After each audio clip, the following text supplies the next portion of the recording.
13주차 3차 시수업 시작하도록 하겠습니다. 청소년 심리 및 상담 9장 상담의 실제 원 부분에 있어서 수업 시작하도록 하겠습니다. 잘 쉬셨죠? 자, 3차 시 끝나면 또 이번 주 13주차 수업은 끝나도록 하겠습니다. 목표 설정을 하는 것은 되게 중요한 부분인데요. 탐색 단계를 통해서 진로 미결정 요인이나 분류가 되어지고 그 요인에 따라서 상담 목표가 설정되죠. 실제적인 상담 개입이 이루어지는 단계로서 상담자의 이론적 배경에 따라 문제의 평가가 달라지듯이 상담의 방법도 달라지게 됩니다. 어느 한 가지 이론으로 모든 문제를 다룰 수 없기 때문에 내담자들이 제시하는 문제를 제대로 다루기 위해서는 절충적인 입장과 비슷하게 여러 이론을 적절히 조합해서 적용하는 것이 요구되는 단계로 보여지죠. 개입은 내담자의 의사결정 수준에 따라서 차별적으로 이루어져야 합니다. 이때 작업 탐색 부족이나 직업 정보 부족인 경우에는 개입 단계 없이 마지막 단계를 통해서 정보 제공이나 단기 상담을 통한 직업 탐색의 단계로 단축시킬 수 있습니다. 이 외에 분류된 각 요인별에 대한 개입을 진행하는데 탐색 단계를 통해 분류된 개인적 요인과 맥락적 요인은 상담 환경의 특징을 고려해서 개입 단계부터 집단 또는 개인 단위로 이루어져야 합니다. 일반적으로 진로 결정 수준이 낮은 청소년들은 낮은 자신감이나 자기 불확실성, 그리고 낮은 성취의 기대, 낮은 에너지의 수준과 관련해서 진로와 관련되거나 자기에 대한 동기를 강화하는 프로그램을 실시해줘야 합니다. 자기 이해 프로그램을 통해서 자기의 능력이나 흥미나 가치, 자아 정체감 등을 탐색할 수 있고 잘못된 인지적 왜곡에 의해서는 일어나는 진로에 대한 사고나 완벽주의나 비합리적인 신념 등을 다루어서 다뤄주는 상담 프로그램을 구성할 수도 있어야겠죠. 맥락적인 요인에 대한 개입은 개인적인 요인과 달리 개인이 그 문제를 직접 다룰 수 없다는 한계를 지닙니다. 따라서 상황에 대한 대처 방법을 바꾸거나 진로에 대한 기대나 영역을 재설정하는 것이 필요하죠. 먼저 가족이나 친구, 사회, 그리고 학교로부터 받는 외부적인 지지에 대해서는 집단원 간의 지지를 통해서 충분히 충족시켜 줄 수 있기 때문에 지지 집단을 구성하여 운영하는 것이 방법이 되겠죠. 이런 것처럼 개입 단계는 되게 복잡하지만 또 나름 그 문제를 해결하기 위해서는 이러한 것들을 가지고 자신에 대한 진로를 선택할 때는 자기 이해라든지 자기가 뭘 좋아하는지를 가장 먼저 알아야겠죠. 그리고 자기에 대한 인지 왜곡이라든지 사회에 대한 인지 왜곡이 있는 것도 안 되고, 그 다음에 지나친 완벽주의, 그리고 비합리적인 신념을 또 너무 갖고 있는 청소년이면 그것을 변화시켜 줄 수 있는 상담 프로그램이 먼저 개입돼야 되겠죠. 그리고 개입 단계에 있어서 두 번째 개입 단계는 혼섭인데요. 혼섭 과정은 개입 과정의 연장이라고도 할 수 있는데요. 이 단계에서는 자기 이해를 더욱 공고히 하는, 튼튼하게 하는 진로 탐색과 준비 과정으로 효율성을 실천할 수 있는 태도와 정보, 그리고 방법을 재확인하고 점검해야 하겠죠. 필요한 경우에는 새로운 평가 과정을 수행할 수도 있고, 특히 해결 중심 상담을 토대로 해서 이전에 비슷한 상황 속에서 어떻게 해결해 나갔는지를 탐색을 해봐야 됩니다. 그리고 서로 경험을 공유하고 현재 자신이 직면한 진로 문제에 있어서도 해결할 수 있는 방안에 대해서 충분히 나눌 수 있어야겠습니다. 이러한 진로 미결정 요인별 개입을 통해서 더 효과적으로 상담을 진행할 수 있도록 해야겠죠. 이렇게 이제 분습은 좀 더 튼튼하게 하는 단계라고 볼 수 있겠습니다. 그리고 종결 및 추수 지도로 들어가면 이 과정에서의 과제는 내담자와 합의한 목표를 충분히 달성했는지를 확인해야겠죠. 그리고 앞으로 부딪힐 문제를 예측하고 대비하는 것도 중요한 부분이 되겠습니다. 그렇기 때문에 목표의 수립이 분명하고 가시적이어야 한다는 것이 이 부분에서 종결 부분에서 다시 강조할 필요가 있죠. 그리고 추수지도는 상담 후에 내담자가 진로 선택과 의사결정에 대해 만족감을 유지하고 있는지 확인할 필요가 있고요. 그러한 경우라면 지속되도록 지도하는 것을 추수지도라고 할 수 있겠습니다. 종결이나 추수지도에서 의사결정 과정에 대한 적극적인 개입은 이루어지지 않겠지만 이 단계는 단해에 걸친 진로나 직업 탐색을 실시하고 앞으로 진로 결정이나 진로에 대한 구체적이고 실제적인 계획을 함께 세울 수 있어야 합니다. 그리고 계획에 대한 상담자와 내담자의 합의가 이루어지는 단계라고 할 수 있겠죠. 추수지도는 향후에 예견되는 문제를 예측하고 대비하고 그래서 그 대비하는 계획을 세워야겠죠. 그리고 남아있는 과제 또는 향후에 나타날 수 있는 어려움에 대한 내담자와 논의를 해야겠죠. 어려움에 대한 문제를. 그리고 종결 이후에 일정 기간 동안 달성한 목표 상태를 유지하고 있는지 또 유지되고 되는지를 또 보아야 될 거고 그리고 새롭게 또 출현된 문제를 잘 다루고 있는지에 대한 점검을 위해서 일정 기간 후에 추수지도를 실시합니다. 추수지도 실시 계획에 대해서는 내담자와 종결 전에 합의하는 것이 우선이겠죠. 이러한 것들을 거쳐서 진로 상담의 진행 과정을 한번 살펴봤습니다. 이렇게 진로 상담은 이렇게 또 진행 과정에 따라서 이렇게 상담을 하는 것이 방법이 되겠습니다. 자, 이제 마지막으로 대인관계에 대해서 한번 살펴보도록 할게요. 대인관계 상담에 대한 이해는 청소년기에는 대인관계가 확장되는 시기로서 청소년이 되면 가족보다는 또래나 친구들과 많은 시간을 보내게 됩니다. 청소년기의 또래 관계를 보면 다른 대인관계들에 비해서 상호 의존성이 좀 높아요. 친구들 간에. 대인관계를 통해서 자신의 가치를 확인하고 또 우애나 친밀감 등으로 그 욕구를 충족하고요. 그러기 위해서는 친구들에게 의존하는 거죠. 그런 것들로 인해서 대인관계가 형성되죠. 청소년들의 대인관계 형성은 목적은 수단이기보다는 사회나 정서적인 것이라고 할 수 있겠습니다. 특별한 사회적 압력 없이 자발적으로 자신이 원하는 또래를 선택해서 관계를 유지하는 경향이 있기 때문에 또래와 상호작용 자체에서 즐거움이나 만족감을 얻기 때문이겠죠. 그렇기 때문에 또래 친구들은 자기 자신을 측정하고 점검하는 하나의 커다란 투사 스크린의 역할을 하기도 합니다. 그리고 자기 존재 가치를 확인할 수 있는 중구가 되기도 하죠.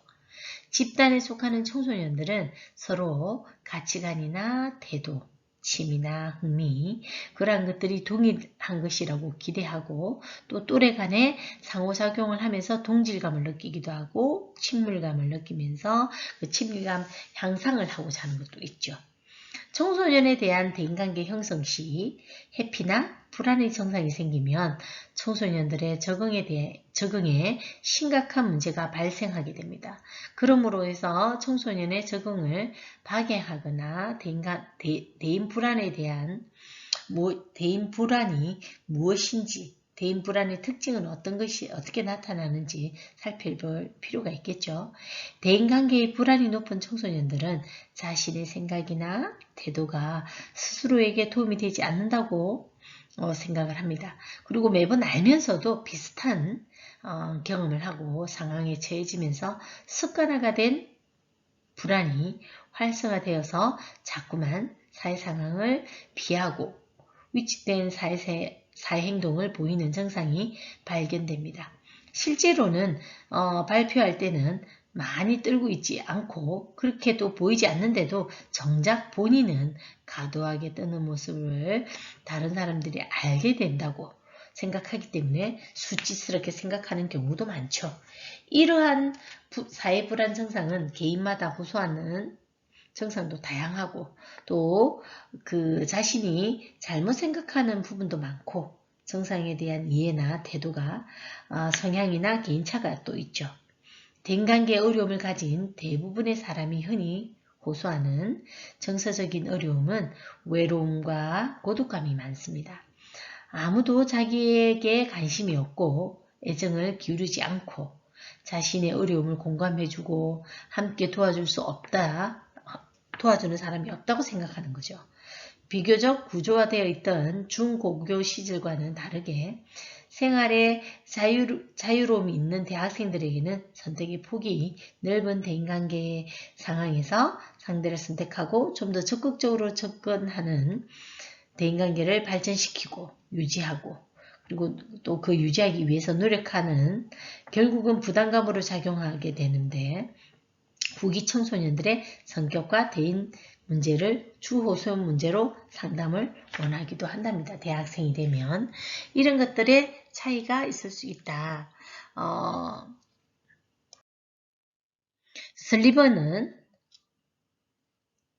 슬리번은 인간의 발달이란 일련의 발달 단계에서 나타나는 관계적 욕구에 따라 대인관계적인 경험이 이루어진다고 봅니다.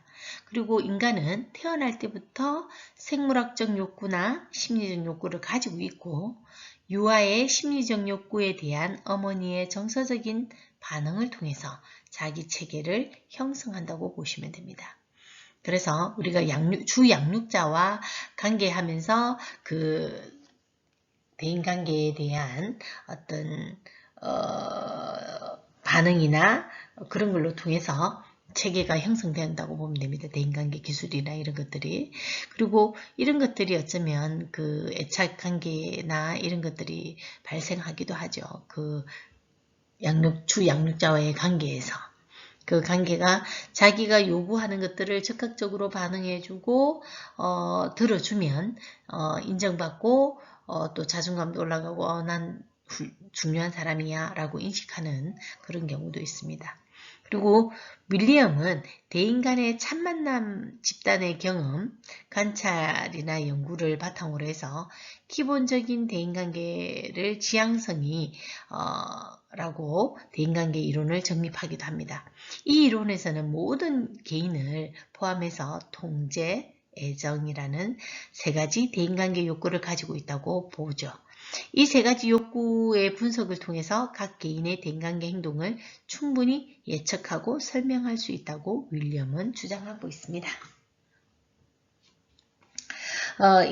인간의 대인관계적인 측면을 개인의 인지나 정서행동과 관련해서 설명하고 있는 이론을 보면 레인지도 로코스나 그 연구자들이 제시한 주장 이론은 그들의 대인관계 행동을 소극적 행동, 공격적인 행동, 그리고 주장적인 행동으로 나누고 상대방에게 피해를 주지 않으면서 자기 권리를 주장하는 주장 행동이 대인관계에서 가장 바람직하다고도 설명하고 있습니다.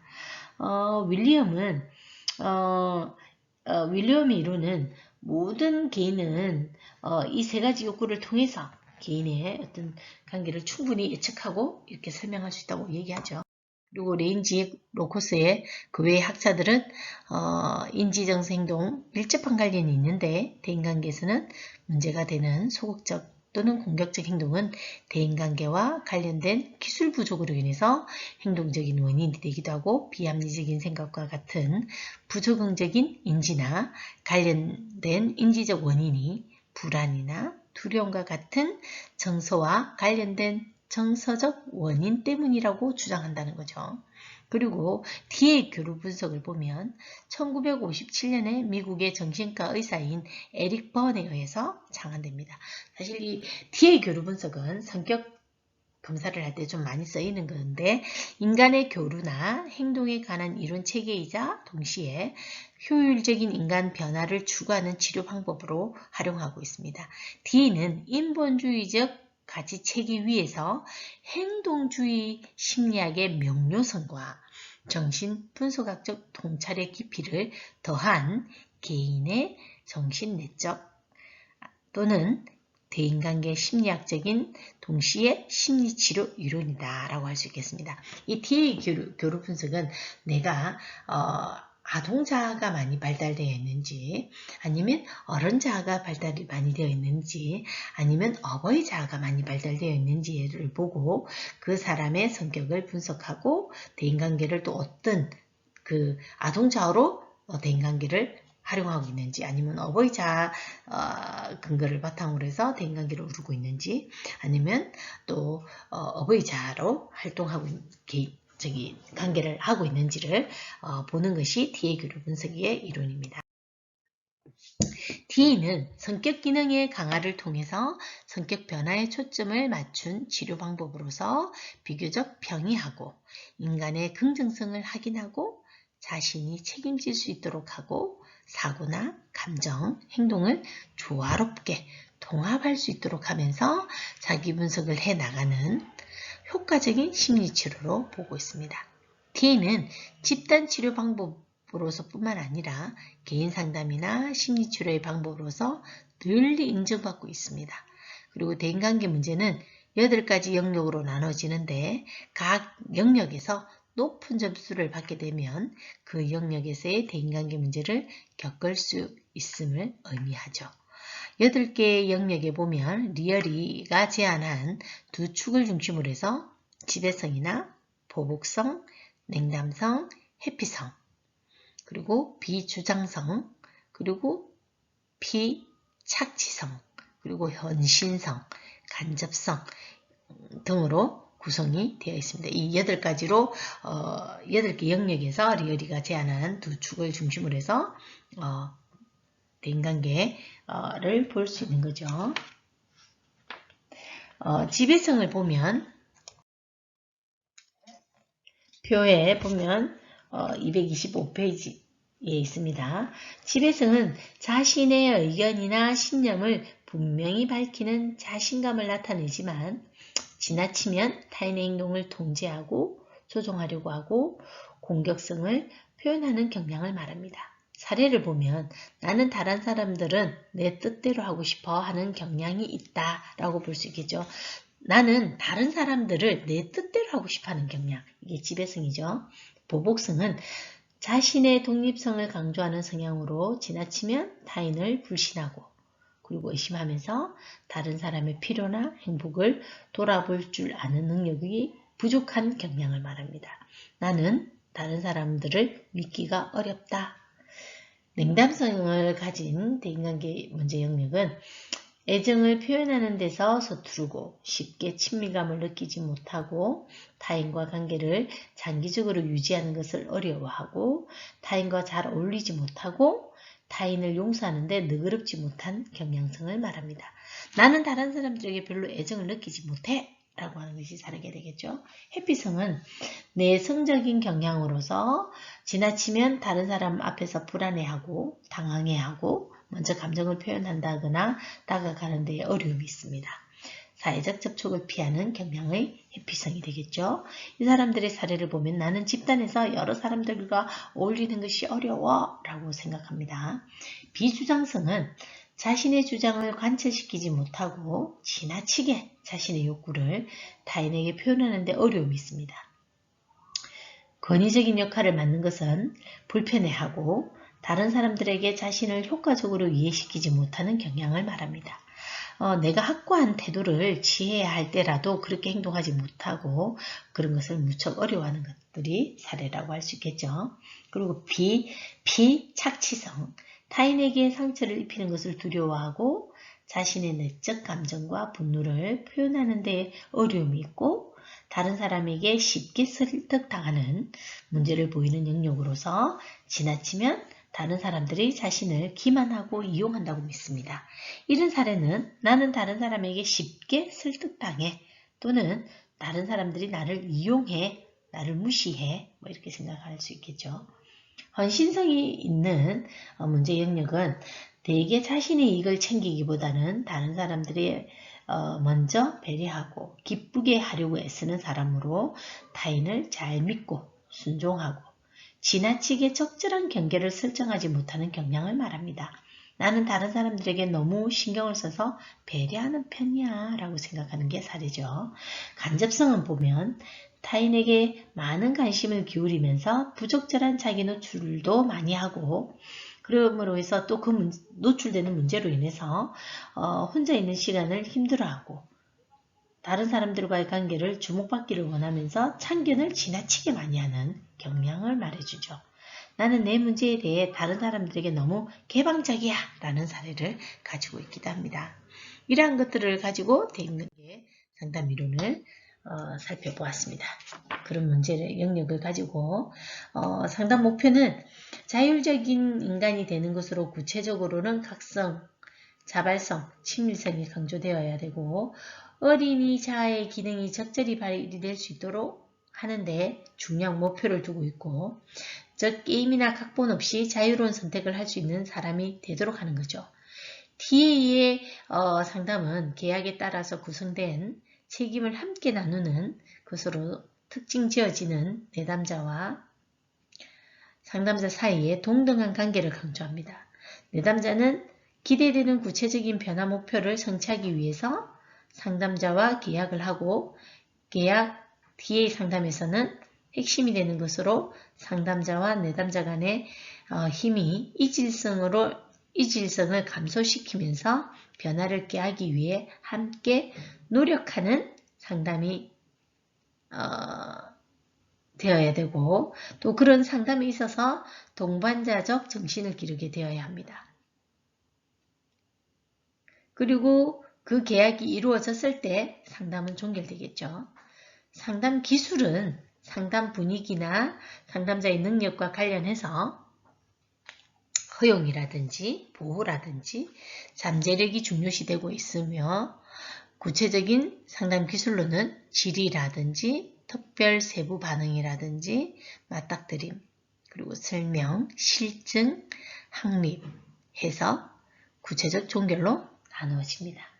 이렇게 해서 대인관계 TA 교류 분석의 어떤 상담 과정을 한번 살펴보았고요. 그리고 대인관계의 상담 과정을 보면 초기 단계는 초기 단계, 중기 단계, 종결 단계 이렇게 앞서 배워왔던 것처럼 단계별로 본다면 대인관계 상담 과정은 특정 정신장애에 대한 상담 과정과 유사하고요. 대인관계 문제에 대한 유형과도 유형과의 정도, 내담자의 현황에 따라서 다르겠지만 일반적으로는 20회기 내외로 운영하는 것이 좋고요. 1회에서 3회기는 초기 단계라고 할 수 있고 4회기에서 17회기는 중기 단계이고 18회기에서 20회기는 종결 단계로 보아집니다. 1회기를 한 50분 상담을 보면 1, 2회기를 한꺼번에 하는 상담도 있습니다. 1시간 50분씩 한다든지 뭐 이런 식으로 상담을 진행하기도 하죠. 그래서 20회기가 되면 한 10회 정도 만난다고 보시면 돼요. 초기 단계를 살펴보면 내담자의 정상에 대한 확인이나 정신장애나 대인관계 심리치료에 대한 심리교육의 구성이 되어야겠죠. 초기 단계의 과제를 더 자세히 살피면 이렇습니다. 내담자의 정상을 검토하고 진단이 이루어져야겠죠. 그리고 정신장애나 여러 치료 방법을 설명해야 하고 투약의 필요성을 또 설명해야 할 거고 네 번째는 내담자의 현재 인간관계망을 검토해야 합니다. 그리고 내담자의 장애와 대인관계의 문제 영역 사이의 관계를 설명하는 가설을 제시해야 합니다. 그리고 가설을 근거로 해서 치료 계약을 맺고 치료에 대한 치료에서는 기대되는 것을 설명하고 초기 단계 마지막인 7번째는 내담자가 한자 역할을 수용하도록 하고, 즉 정신장애나 그것 때문에 겪는 어려움 때문에 스스로를 비난하지 않도록 해야 되는 것이 초기 단계에 필요한 과정이죠. 중기 단계에 들어가면 상담자와 내담자는 협력해서 내담자의 문제 영역에 대해 함께 작업을 해야 하고, 내담자의 문제 영역을 확인하고 내담자의 대인관계에서 역기능적인 형태를 발견하고 향상시키기 위해서 내담자를 탐색하고, 그러한 탐색된 문제들에 대해서는 여러 기법을 활용해서 문제를 해결해야겠죠. 그리고 끝으로 종결 단계에 와서 보면 상담자와 내담자는 함께 내담자가 성취한 것을 확인하고 종결과 그 이유를 준비해야 합니다. 그리고 내담자의 정상을 측정해서 초기 단계와 비교해서 그 결과를 확인할 수 있어야겠죠. 그리고 종결 자체가 상실이기 때문에 내담자에게 대인관계의 취약성을 촉발할 수 있는 또 단점도 있습니다. 그렇기 때문에 종결에 대해서 내담자가 애도하는 작업을 하도록 촉진해야 합니다. 그리고 종결 이후에 내담자의 대처 전략을 함께 논의하고, 그리고 의논하고, 그리고 한 달 이후에는 1, 2회씩 실시하는 보수 과정, 추수 상담도 있어야겠죠. 그러한 과정들을 필요하다는 것을 평가할 수 있는 단계가 종결 단계라고 할 수 있겠습니다. 이렇게 해서 수업을 마치도록 하겠습니다. 고생하셨습니다.